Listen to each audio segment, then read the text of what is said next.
Vía Pública. ¿Cómo están ustedes? Muy buenas noches. Bienvenidos a Vía Pública. El Senado aprobó en general y particular el proyecto de ley que permite el segundo retiro del 10% de los fondos previsionales.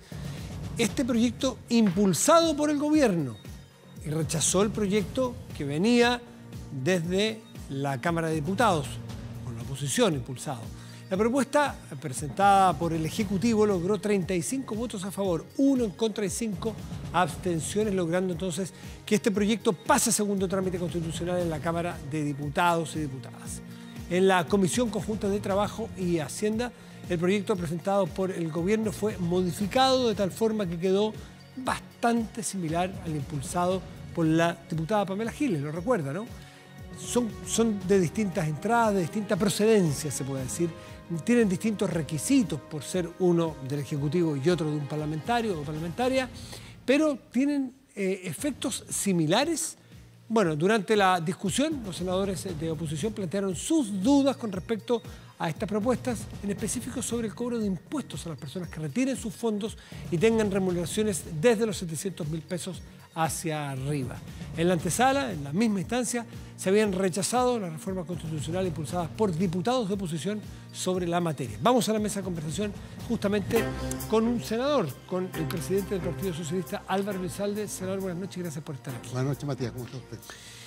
Bien, pues yo siento que los que no están tanto así sobre el punto exacto de la noticia, que es muy relevante, del tratamiento legislativo, la población puede tender perfectamente a perderse. ¿Por qué si hay dos proyectos de 10%? ¿Nos puede explicar usted? Bueno, por una razón muy simple, porque nosotros hace mucho tiempo estamos planteando que es necesario que el Estado actúe con celeridad para proteger a las familias chilenas.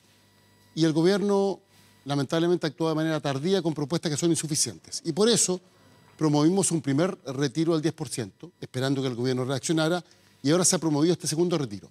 Y el gobierno siempre se opuso. No olvidemos que hizo lo imposible para evitar el primer retiro. Y también quiso impedir este segundo retiro.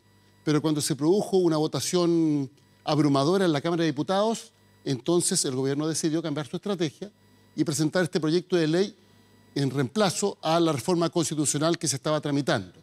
Hoy se votó la reforma constitucional. La mayoría de los senadores votamos a favor de esa reforma. No obstante, por ser una reforma constitucional, requería de votos del oficialismo. Y los senadores del oficialismo que se habían comprometido se abstuvieron. Por tanto, los votos de la oposición no fueron suficientes para aprobar esa reforma. No dio el quórum. No dio el quórum. Y entonces se votó el proyecto de ley que había presentado el Ejecutivo, que hay que aclarar, el contenido de este proyecto hoy era completamente distinto al proyecto original, porque las Comisiones Unidas de Hacienda y Trabajo lo habían modificado y al final el contenido era muy similar al de la reforma constitucional. Bueno, y este proyecto sí tuvo mayoría y ahora pasa a la Cámara de Diputados. ¿Cuál prefieren ustedes? ¿Cuál les gusta más? Si los ponemos dos sobre la mesa como dos proyectos similares, con similar finalidad, que es el reparto del 10%. Vamos a entrar en el detalle después. ¿Cuál prefieren ustedes? Nosotros preferíamos que se aprobara la reforma constitucional porque se había iniciado primero y además una señal clara. Pero mira, aquí lo importante es que se apruebe. ¿Señal clara de qué? Lo que pasa es que el gobierno, usted sabe, Matías, que se había puesto sistemáticamente y al final cambió de estrategia. Y lo que pretendía básicamente el gobierno era ordenar a sus filas. Yo siempre digo, hoy el gobierno tuvo un triunfo táctico, pero una derrota estratégica, porque finalmente tuvo que aceptar que se aprobara este segundo retiro del 10%. Si uno le pregunta al presidente de la República o a las autoridades de Hacienda, ellos siempre se opusieron a estos retiros. No olvidemos las atrocidades que dijeron respecto a lo que iba a acontecer en caso de que se aprobara el primer retiro. Y después los mismos dijeron que había sido una gran iniciativa porque había permitido dinamizar la economía, generar estabilidad en el sistema financiero y, por cierto, que los chilenos contaran con recursos en medio de la crisis. Pero al margen de eso, mire, lo relevante es que se apruebe el retiro. Sí, también recordemos que técnicos como David Bravo, que era el presidente puesto de una comisión especial de pensiones, puesto por la presidenta Bachelet en su momento, su hombre de toda la confianza del mundo político al que usted le pertenece, dice que esta política pública del retiro del 10%, la 1 y la 2, por igual, va a ser recordada como la peor política pública, no sé, de la historia, pero por lo menos de muchos años. Y es muy difícil, yo no he encontrado un técnico que diga que es una medida responsable. Puede ser popular, puede ser necesaria para la coyuntura, pero es una política pública bastante indeseada en el largo plazo, según los expertos. Pero habría que preguntarle primero a las familias que lo estaban pasando muy mal y que tuvieron acceso al primer retiro. Ahora, ¿cuál es el punto? ¿Por qué llegamos a los retiros? Porque el gobierno nunca actuó con celeridad para proteger a las familias chilenas.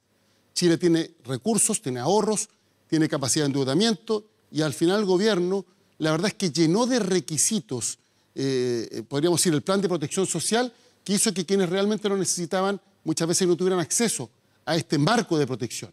Y por eso se planteó el retiro. De hecho, nosotros siempre dijimos que nuestra primera opción era que no se tocaran los recursos de los trabajadores y las trabajadoras y que esto se realizara a través de un esfuerzo fiscal. Porque nuevamente ingreso universal. Se cae sobre los hombros de los trabajadores el costo de la crisis. Pero el gobierno no nos escuchó y producto de eso entonces se planteó el retiro de los fondos de pensiones como una alternativa precisamente para que las familias contaran con ingresos para enfrentar la crisis. ¿Reconoce que tangencialmente a un sector de la oposición le alegra o le gusta el proyecto o se siente satisfecho de poder darle un quiñe al sistema de pensiones actual? Bueno, más allá del 10% para las familias que están hoy día problemadas. Hay quienes así lo han planteado. ¿Qué es lo que hemos dicho nosotros? Que efectivamente el sistema de AFP no da para más, tiene que ser reemplazado por un verdadero sistema de seguridad social, pero todo sistema de seguridad social debe contar con las cotizaciones de los trabajadores para, en parte, financiarse, en una parte importante. Por cierto, también tiene que haber aporte de los empleadores y aporte público, pero las cotizaciones de los trabajadores son relevantes en todos los sistemas. Nosotros hemos planteado un sistema mixto y hemos planteado además que es necesario introducir elementos de solidaridad, porque eso permite ser más eficiente, sobre todo en algo que es muy simple, que es la tasa de reemplazo. Los sistemas de pensiones se miden finalmente por la relación entre el monto de la pensión y el monto de la remuneración cuando los trabajadores estaban en su etapa activa. En Chile esa relación es pésima. Es decir, la tasa de reemplazo es muy baja. Cuando los trabajadores y las trabajadoras jubilan, se empobrecen significativamente. Se había prometido casi 1 a 1. Bueno, eso se había prometido. La expectativa no dio. Para promover que los trabajadores antiguos se trasladaran al nuevo sistema de AFP, los que estaban en el antiguo sistema de caja, porque después fue obligatorio, del año 82 en adelante es obligatorio para todos, no pueden los trabajadores escoger, pero para los más antiguos se dijo, mire, ¿sabe usted? Va a jubilar con el 100% de su remuneración y además la cotización va a ser muy inferior. La mitad, pasó prácticamente del 20% que la gente ponía cada mes al 10%. Y era puro cuento. Populismo. Era puro cuento y la verdad es que si hay una política pública fracasada en Chile, es el sistema de AFP, porque no garantiza las pensiones mínimamente dignas para los jubilados, para los adultos mayores. En todo el mundo los trabajadores esperan con ansia el momento de jubilar. En Chile, cuando jubilan es una verdadera pesadilla. Y por tanto nosotros creemos que aquí se requiere un cambio estructural sustantivo. ¿Qué creen ustedes que hubiera pasado? Este populismo que le llamó de bajar del 20 al 10, usted a final de mes no va a aportar el 20, el 10, todo el mundo iría detrás de eso, ¿no es cierto? Pero ¿qué creen ustedes que hubiera pasado, por ejemplo, con un sistema de capitalización individual que rentó como rentó el de la AFP, que se hubiese hecho cargo de las lagunas y de la inestabilidad del mercado laboral y que hubiese seguido cotizando al 20%? A lo mejor estaríamos hablando de un sistema más virtuoso y ustedes lo defenderían. Entonces, buscar dónde está el error en vez de criticar el conjunto. ¿No puede ser eso una medida? Pero lo que nosotros hemos señalado, y además se han hecho cálculos actuariales y una serie de simulaciones al respecto, es que el sistema de seguridad social debe tener elementos de solidaridad intergeneracional entre los que ganan más y los que ganan menos y entre los hombres y las mujeres, porque eso permite mejorar de manera sustantiva las pensiones. De hecho, las cotizaciones que se desarrollan bajo la lógica solidaria, que no necesariamente es de reparto, puede ser también a través de un ahorro colectivo o de lo que se llaman cuentas nocionales, garantizan tasas de reemplazo mucho más altas. Y por eso nosotros queremos que el sistema de AFP tiene que ser reemplazado por un sistema bajo una lógica distinta, por un verdadero sistema de seguridad social. Ustedes, en la discusión constitucional que viene el próximo año, el Partido Socialista, el sector de la izquierda, de centro-izquierda, las socialdemocracias, si se quiere, no sé cómo llamarle, tantos apellidos, tantos motes, ¿cuál es su fundamento para ir a diseñar un nuevo sistema de pensiones? ¿Mantener algo de esto mixto que está diciendo usted? ¿Hay comunión sobre ese concepto? Nosotros, en particular la bancada de senadores socialistas, hace mucho tiempo lanzamos una publicación con una propuesta específica para reemplazar el actual sistema de pensiones. Planteamos, por cierto, un financiamiento mixto. Parte de la cotización de los trabajadores y trabajadoras, parte de la cotización de los empleadores, lo que se llama el aporte patronal en otras partes del mundo y, por cierto, también el aporte del Estado. Y con elementos de solidaridad, tal como he señalado, porque eso permite mejorar las pensiones. De hecho, la cotización adicional, si se administra con criterios de solidaridad, permite mejorar las pensiones hoy. Porque el drama de la cotización individual es que, por ejemplo, un aumento de cotización de un 6%, de un 60% respecto a la cotización actual, permite aumentar las pensiones en un porcentaje similar, pero en el ciclo laboral que es de 40 años. Y como además la cotización no se va a aumentar de manera inmediata, sino que después de una transición, estaba primero en 8 años, ahora ya van 12, estamos hablando medio siglo para que las pensiones aumenten en un 60%. Y la verdad es que los jubilados no pueden seguir esperando. Y por eso nosotros hemos planteado criterios distintos, como ocurre con los sistemas previsionales que hay en todo el mundo y que funcionan. Es más, aquellos países que se habían trasladado a un sistema similar al chileno, la gran mayoría de ellos vienen de vuelta. Vienen de vuelta también los que están en reparto o están arrancando el sistema de reparto con economías absolutamente fracasadas y quebradas, en parte porque no tienen plata cómo pagar a los pasivos hoy día con los sectores activos que envejecimiento de la población. Ustedes, el sistema, para ir cerrando, dos temas, me gustaría saber qué piensan respecto del sistema de reparto que existió en Chile antes, si les gustaría restituirlo en alguna forma, y qué pasa con las cuentas individuales que cada chileno tiene a su nombre, si ustedes creen que se debieran nacionalizar. Nosotros hemos planteado claramente que el sistema tiene que tener elementos de solidaridad. Sí, eso está claro. Ahora, intermedio. Respecto de volver al antiguo sistema previsional de cajas, automáticamente, bueno, lo que pasa es que la composición o distribución demográfica, etaria, en nuestro país ha cambiado sustantivamente. Antes era un rectángulo, una especie de pirámide, muy pocos adultos mayores, muchos jóvenes, y hoy día es un rectángulo, perdón, antes era un triángulo, ahora es un rectángulo y tiende a ser una pirámide invertida. Sí. Entonces, efectivamente, creemos que es necesario hacer modificaciones que permitan reparto, darle... En principio, el reparto, ustedes no es una fórmula que van a buscar. Creemos que tiene que tener... Solidaridad, sí, pero sí, reparto... Pero con elementos de reparto y también con elementos de ahorro colectivo. Creemos que se tiene que buscar una fórmula que combine este tipo de elementos. ¿Y la nacionalización de los fondos que están en las cuentas individuales de las personas? Bueno, lo que hemos planteado en ese sentido es que cualquier reforma debe ser de ahora en adelante, porque si se cotizó bajo una determinada naturaleza jurídica, el tipo de cotización, obviamente cambiar las reglas del juego implicaría que a esas personas que estuvieron cotizando les cambiaran las reglas del juego. ¿Usted entiende que haya personas que se asusten cuando un senador de su partido, como el senador Durresti, dice que las AFP son estafas piramidales? ¿Usted entiende que hay gente que dice, miércoles, ¿qué va a pasar con mi ahorro de 30 años en mi cuenta? Bueno, efectivamente, claro, él ha hecho un recurso retórico, pero lo que es evidente es que el sistema de AFP es un fracaso. ¿Usted no, porque usted no, Matías, ¿pero cree que son estafas piramidales? Creo que es un fracaso, se lo planteo de esa manera. Ya, no estafas. Lo que pasa es que el sistema de pensiones ha generado dinamismo en el mercado de capitales, pero no cumple con las funciones de seguridad social. Y el sistema de pensiones tiene que cumplir con lo que es la necesidad de garantizar un marco de protección a los trabajadores y trabajadoras cuando jubilan, y eso no ocurre. Por tanto, es un sistema a todas luces fracasado. Es un sistema fracasado e incompleto. Y uno que es delictivo, hay una diferencia importante. ¿Usted cree que tiene aspectos delictivos? Lo que pasa es que para que sea delictivo tendría que estar un determinado tipo establecido en la ley, tendría que estar tipificado. Una estafa, como dice Durresti. Pero podríamos plantearlo de una manera distinta. Ha sido un engaño para la gente. Porque cuando se dijo que las tasas de reemplazo iban a ser del 100%, la verdad es que este sistema fracasó. Creo que es necesario reemplazar el sistema de AFP por uno distinto sobre la base de lo que hemos propuesto. Y cuando se dice que no hay alternativa, nosotros tenemos una propuesta específica, concreta, elaborada por nuestros técnicos, destacados economistas, que han hecho todas las proyecciones, que por cierto han tomado en consideración las distintas experiencias que hay en el mundo y que señalan que es posible tener un sistema de pensiones digno, que garantice la dignidad que merecen los adultos mayores. Pero para ello se requiere un cambio sustantivo. Sí. En eso es cierta convicciones transversales que este sistema de pensiones, que es más amplio que el de AFP, requiere una modificación, pero un repensar. Si este sistema tuviera legitimidad, claro, no habría sido, habría sido cuestionado el retiro al 10%. Pero como la gente sabe que ese retiro al 10% tiene un impacto mínimo en sus pensiones, porque además sus pensiones van a ser muy bajas, entonces tenemos un problema con la credibilidad y legitimidad del actual sistema de pensiones. Y por lo demás, las AFP cobran comisiones que son altísimas por un trabajo que la verdad es que no cuesta tanto.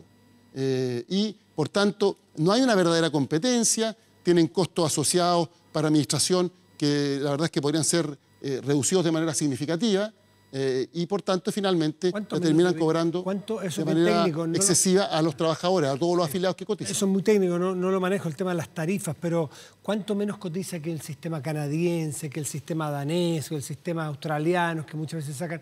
¿Cuánto menos o más cobra el sistema de FP que lo que cobraría el sistema que ustedes plantean? Lo que pasa es que, ¿dónde se recogen los problemas de la alta tasa de la comisión, que es muy alta?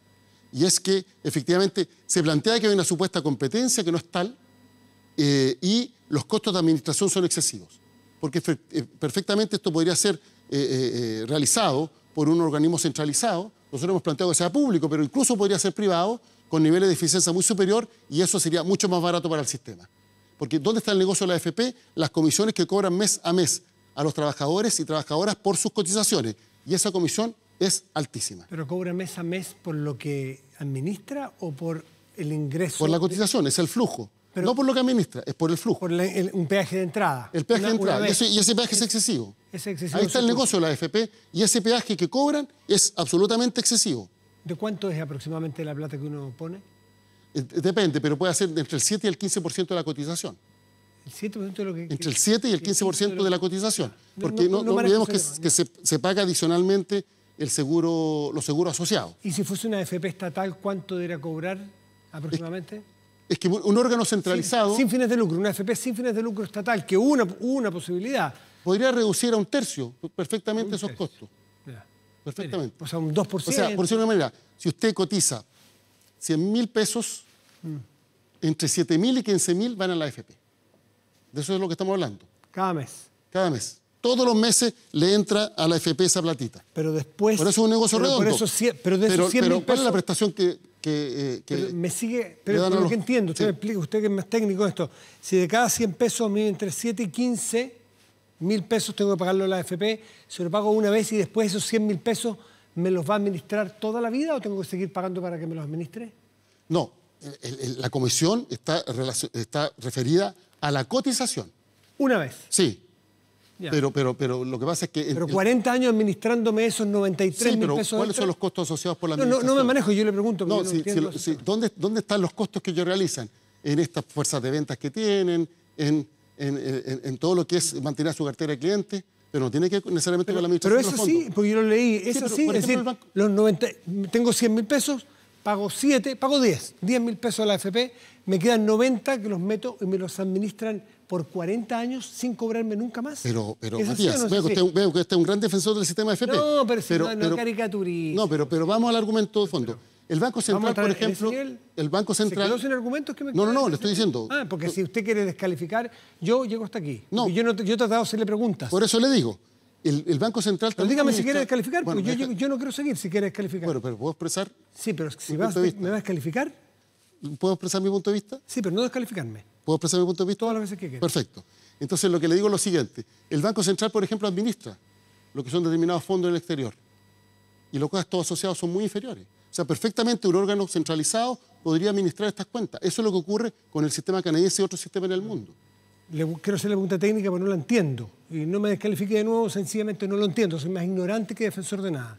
Si me entrega 100 pesos, yo pago 10.000 pesos, 100.000 pesos, pago 10 de comisión, me quedan 90, se los entrego a mi AFP, me siguen cobrando 40 años por la administración de la AFP. Ya le dije, para entenderlo. Le dije claramente que el negocio de la AFP es la comisión mensual que se paga por la cotización. Ese es el negocio de la AFP. Entonces, y esa comisión es a todas luces excesiva. Es a todas luces excesiva. Está bien. Álvaro Elizalde, muchísimas gracias. Que tenga una muy buena... Buenas noches. Pausa y volvemos en Vía Pública.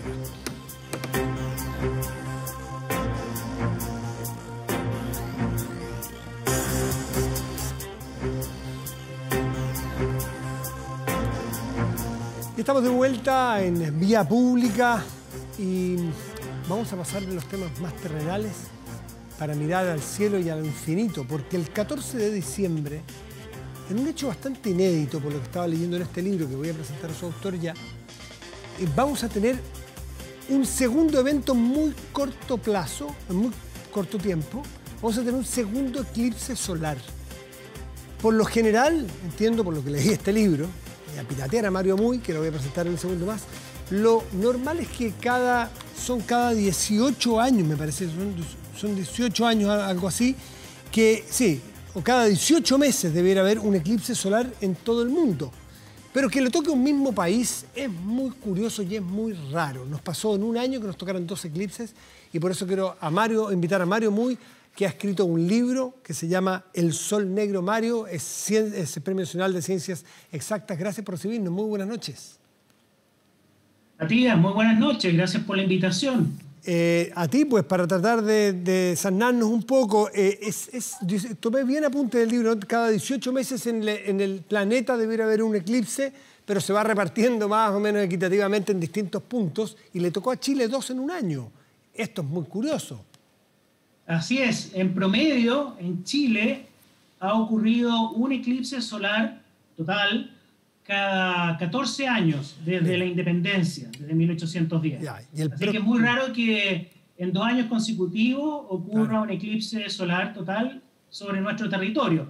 Pero para compensar esta peculiaridad, vamos a tener que esperar 28 años. Eso escuché, 28 años hasta el 2048 para poder observar un eclipse total en Chile continental. O sea, más vale la pena que nos apliquemos en para poder verlo. Es una franja que nos vas a explicar tú exactamente dónde es, pero básicamente de mar a la cordillera en la zona de la Araucanía. Pero ese es el eje central, más o menos, pero en el resto del país se va a poder ver, porque el de Coquimbo, más o menos, lo vimos aquí en Santiago. No perfecto, no pleno, pero lo vimos bastante bien.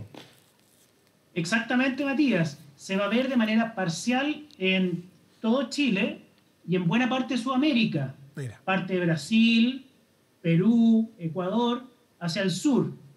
Pero los privilegiados van a ser quienes viven en la región de la Araucanía y de los ríos. Yeah. Por allí va a pasar ese pedacito de sombra que permite a las personas que están en ese lugar observar el eclipse total. Y es realmente el gran show. Un eclipse parcial es interesante, bonito, pero de allí a un eclipse total hay un mundo de diferencia. ¿Cuánto va a durar, Mario, este eclipse? Bueno, si estamos en esa franja de totalidad, que son 90 kilómetros de sur a norte, el límite norte es Temuco, el límite sur es la localidad de Lanco. Lanco, claro. ¿Sí? El mejor lugar para observar es el medio de la franja, Ya. el eje central. Y allí el eclipse va a durar 2 minutos, 10 segundos, en cualquiera de las localidades que coincidan con esa franja, que pueden ser Puerto Saavedra, Teodoro Smith, Gorbea. Gorbea, Pucón, Villarrica. Perfecto, ya. Pero los que no vamos a poder ir a esos lugares vamos a lograr percibir el fenómeno como lo percibimos recién, el del norte, ¿no es así? Una de las cosas, afortunadamente con el anterior algo aprendimos, no para ganarnos el Premio Nacional de Ciencias como tú, pero aprendimos algo. Pero algo que no explica la ciencia, sino que explica más bien la ciencia social y el comportamiento del ser humano, es parte del aporte interesantísimo de tu libro, que es ¿qué pasaba con los eclipses en los habitantes de la Tierra en la antigüedad? El cielo se oscurecía por 3 minutos y pensaban que los dioses estaban enojados. La ciencia ha ido aclarando que no depende mucho del genio de los dioses, ¿no? Sí, hoy día sabemos que los eclipses son simples juegos de luces y de sombras, inofensivos, pero para llegar a ese conocimiento tuvieron que pasar milenios antes de lograr esa tranquilidad.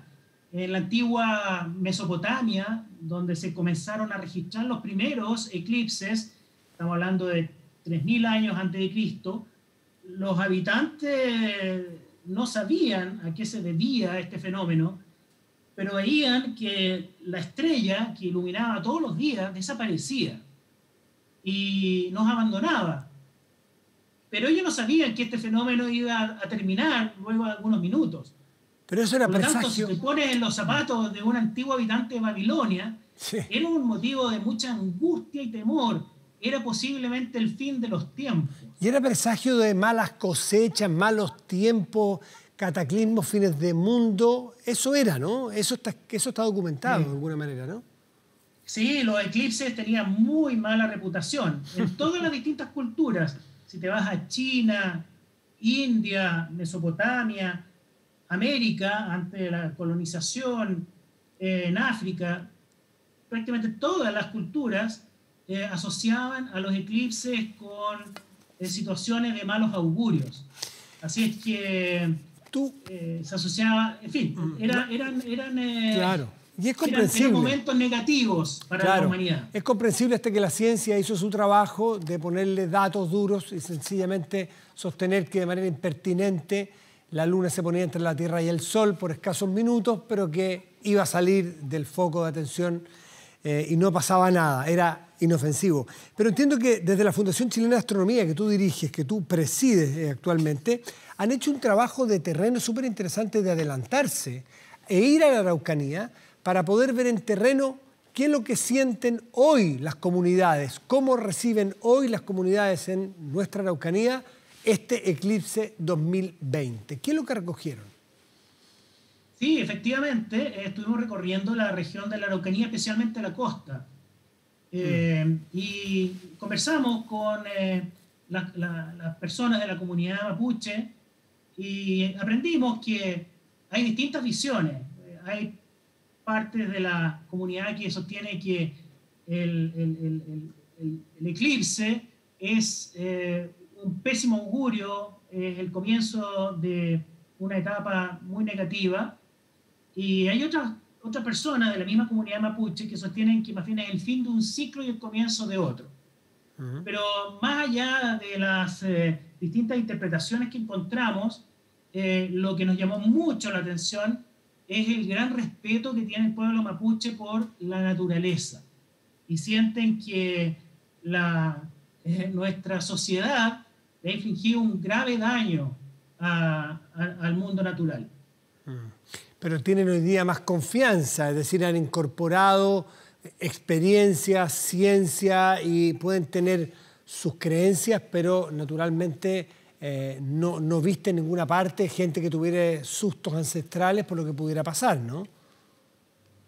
Bueno, yo creo que esos sustos ancestrales todavía en cierta medida están presentes. Ya. Es parte de su cultura. Todavía. Y hay que compartirla y sentirla con mucho respeto. Por supuesto. Así que quienes vayan a la región de la Araucanía, sería muy bueno que conocieran más de la cultura mapuche, su cosmovisión, y pudiesen aprender de aquello, más allá de todo lo que uno puede aprender a través de este libro, que nos enseña la mecánica la mecánica, en nuestro entendimiento moderno, de los eclipses. Yo creo que es importante rescatar del pueblo mapuche esa cercanía y ese respeto que tienen por la naturaleza, porque lo hemos perdido. Y hay que rescatar de nuestras raíces como seres humanos ese concepto de que somos hijos de la naturaleza, somos hijos del universo, somos polvo de estrellas.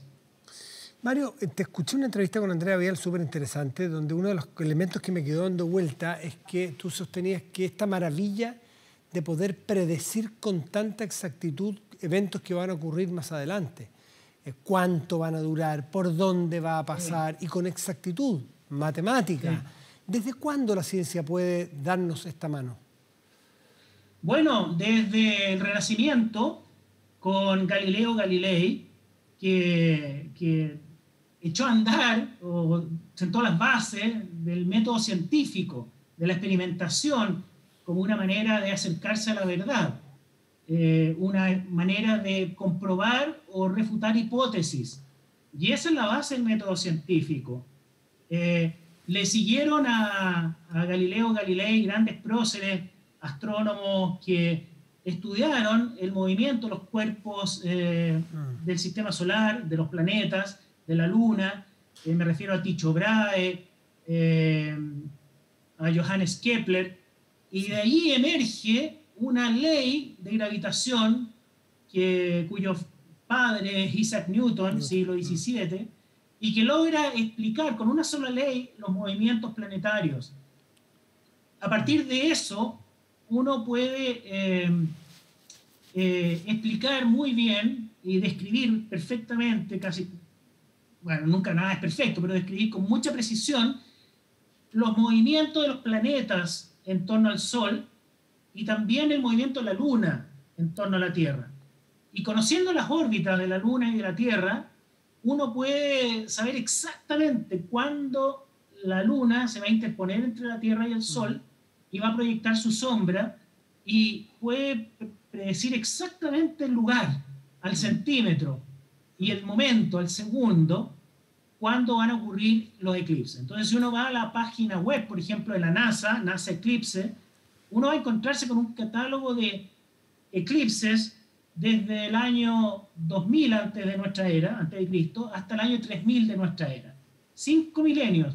Y puedes ver el camino que describe el eclipse total sobre la superficie de la Tierra. Y te dice exactamente los parámetros, el lugar y la hora. ¿Cuál es la diferencia, Mario, entre el eclipse del 14 de diciembre próximo en la Araucanía y el del año pasado en el norte de nuestro país? Bueno, interesantísima pregunta. A ver, partamos por la duración. El año pasado el eclipse duró 2 minutos 30. Este año, si estás en el eje central, va a durar 2 minutos 10. Va a ser un poquito más corto, porque la Luna está un poco más lejos que el año pasado.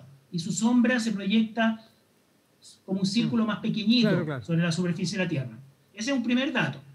Lo segundo es que el eclipse el año pasado ocurrió 20 para las 5 de la tarde, en pleno invierno. Por lo tanto, el Sol estaba bajísimo en el cielo, a unos poquitos grados sobre el horizonte. Por lo tanto, era al atardecer. En cambio, ahora el eclipse va a ocurrir en la vertical, a la 1 de la tarde. Por lo tanto, vamos a pasar de un cielo muy brillante, muy luminoso, muy cerca del verano, más contraste. Al mediodía. Exactamente, el contraste entre el brillo del cielo ante el eclipse total y durante el eclipse total debiera ser mucho mayor. Y lo otro interesante es que el año pasado la sombra pasó rapidísimo sobre Chile, como a 10.000 kilómetros por hora, 10 veces más rápido que un avión comercial. Ahora la sombra va a pasar a 2.000 kilómetros por hora, más lento. Y por lo tanto el eclipse va a comenzar el eclipse total va a comenzar a las 1 de la tarde en la costa, mientras que en la zona lacustre va a comenzar 2 o 3 minutos más tarde. Por lo tanto, ahí hay grandes diferencias. Sabemos que los eclipses, entre otras cosas, permiten, cuando se produce esta oscuridad, permiten estudiar la corona del Sol, los gases, cosas muy técnicas, muy específicas. ¿Se han podido sacar conclusiones ya científicas con las observaciones que han hecho del eclipse reciente, o cuánto tarda? Bueno, el eclipse reciente del 2 de julio aportó datos sobre el comportamiento y la forma de la corona del Sol, que es una componente que siempre está presente, pero solamente se puede ver durante el eclipse total, cuando la Luna se interpone y eclipsa el disco del Sol y permite ver este halo de gas alrededor del Sol. Es un halo a 1 millón de grados Celsius, una temperatura altísima. En cambio, la superficie está a solo 6.000 grados. La pregunta es cómo la temperatura de ese gas que está más lejos del Sol llega a ser más alta que la misma superficie. Y los eclipses son la gran oportunidad para poder observar la corona y entender este mecanismo mediante el cual la superficie del Sol calienta este gas alrededor. Y lo que se sabe es que la corona del Sol está determinada fuertemente por los campos magnéticos del Sol. El Sol es como un imán, tiene un polo norte y un polo sur magnético, y eso genera líneas de campo magnético, y la corona justamente sigue las líneas del campo, y su morfología está determinada por el campo magnético del Sol. Así que entender la corona del Sol es fundamental para entender el campo magnético, que es muy determinante para los fenómenos superficiales, como las erupciones del Sol, las eyecciones de masa, que finalmente afectan fuertemente a nuestro planeta. Mario Muy, Premio Nacional de Ciencias Exactas, autor de este libro, El Sol Negro, que usted puede tomar, puede comprarlo, puede adquirirlo. Tiene tiempo todavía, pero tiene explicaciones mecánicas o explicaciones físicas y entender a nivel de uno, digamos, que no es experto, cómo operan esto, pero también tiene una historia de la comprensión de la relación de los astros y los habitantes del planeta.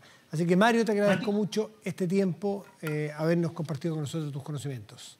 Muchas gracias, Matías. Invito a que nos visiten el sitio web de la Fundación Chilena de Astronomía, www.fuchas.cl. Allí, quienes lean, quienes visiten nuestro sitio web van a poder encontrar el informe que hicimos sobre las localidades más propicias para la observación del eclipse total, y cada uno puede elegir una especie de menú a la carta, un eclipse a la carta. El eclipse con las circunstancias que más le gustan a cada uno, cerca del volcán, cerca de los lagos, ¿cuál elegiste tú? ¿Dónde cerca de la costa. ¿Dónde lo vas a ver tú? Bueno, vamos a ir con la Fundación Chilena de Astronomía, 50 colaboradores, astrónomos jóvenes, astrofotógrafos, periodistas. Vamos a ir a la costa araucanía, y en particular yo voy a estar el día 14 de diciembre en Teodoro Schmidt. Teodoro Schmidt, Lago Budi, Puerto Saavedra, Puerto Domínguez, esa zona. Exactamente, María. Lugares maravillosos, menos desarrollados turísticamente, pero hemos querido apoyar el desarrollo de esas localidades menos conocidas. Muchísimas gracias, Mario, nuevamente. Hasta el próximo, esperemos, antes del próximo eclipse, poder conversar contigo. Que te vaya muy bien. Chao, chao. Chao, muchas gracias. A ti, pues. Hacemos una pausa y volvemos en Vía Pública.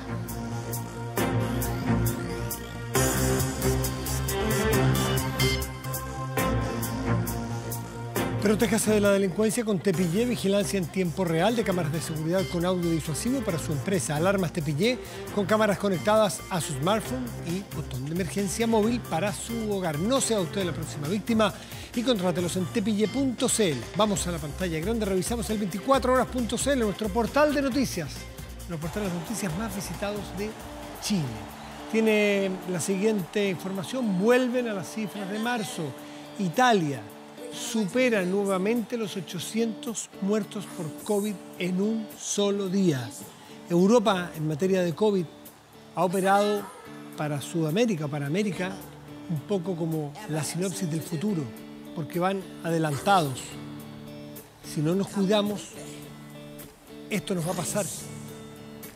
Puede volver, puede generarlo en los momentos más angustiosos y más oscuros que tuvimos en el invierno. Así que una cosa es abrirse y otra cosa es olvidarse, relajarse de que el COVID está entre nosotros, todavía contagia y todavía mata.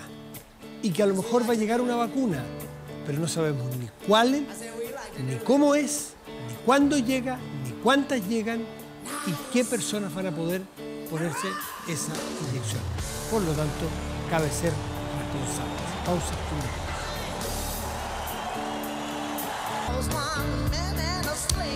Revisamos de inmediato aquí en Vía Pública el tiempo. La temperatura en la región metropolitana, en este momento casi 20 grados, rozando los 20 grados. El cielo está despejado. Mañana y pasado, mañana viernes, despejado y despejado también el sábado. Ambos días con 30 grados de máxima probable. Revisamos otras regiones del país, si le parece.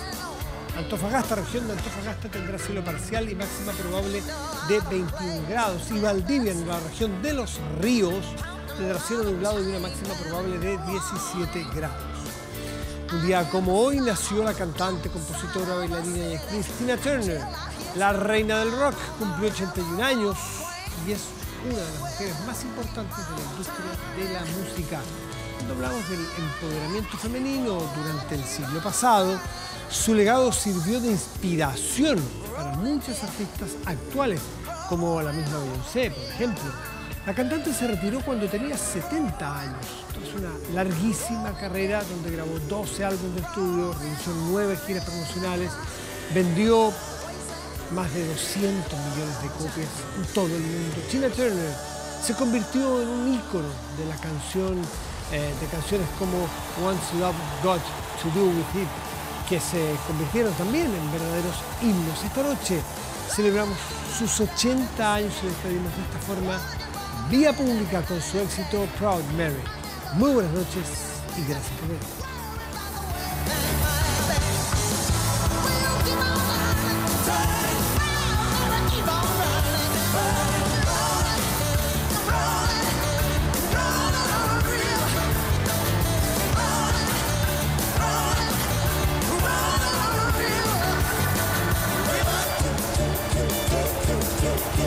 Check it out!